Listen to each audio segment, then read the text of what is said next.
सध्या रायगड जिल्ह्यामध्ये मुबलक जो आहे तो पाऊस झालेला आहे आणि त्याचमुळे रायगड जिल्ह्यामध्ये जवळपास 28 धरणं होते आणि 28 धरणांमधले आता किती धरणं भरलेत आणि धरणाची सध्याची पाणी पातळी काय आहे या संदर्भात आपण चर्चा करून आपल्यासोबत पाटबंधारे विभागाचे कार्यकारी अभियंता मिलिंद पवार सर आहेत.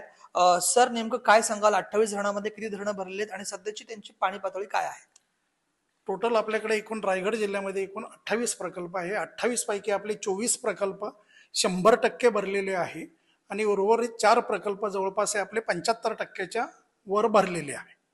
आणि सध्या आपले जे सावित्री नदी आहे, कुंडलिका नदी आहे आणि अंबा नदी आहे, पाताळगंगा आहे, ह्या सगळ्या आपल्या इशारा पातळीच्या खालीच आहे. सध्या पाऊस मंदवलेला असल्यामुळे नद्यांची लेवल आपली सध्या खालीच आहे. सर, हे 28 मधले 24 धरणं जे आहेत ते आता पूर्ण क्षमतेने भरलेली आहेत. ह्यांचा पाण्याचा फायदा नेमका कुठल्या कुठल्या गावांना होतो आणि कसा होतो?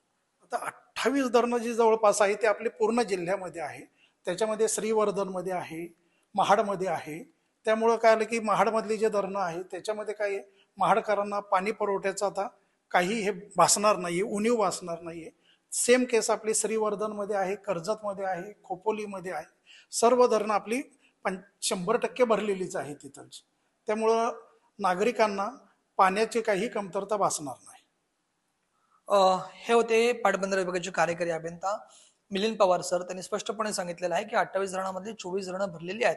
त्यामुळे आता रायगड वासियांना एक दिलासा मिळणार आहे आणि मुबलक पाणी जे आहे ते त्यांना उपलब्ध होणार आहे. राज वैश्वम, पायन टीव्ही मराठी, रायगड.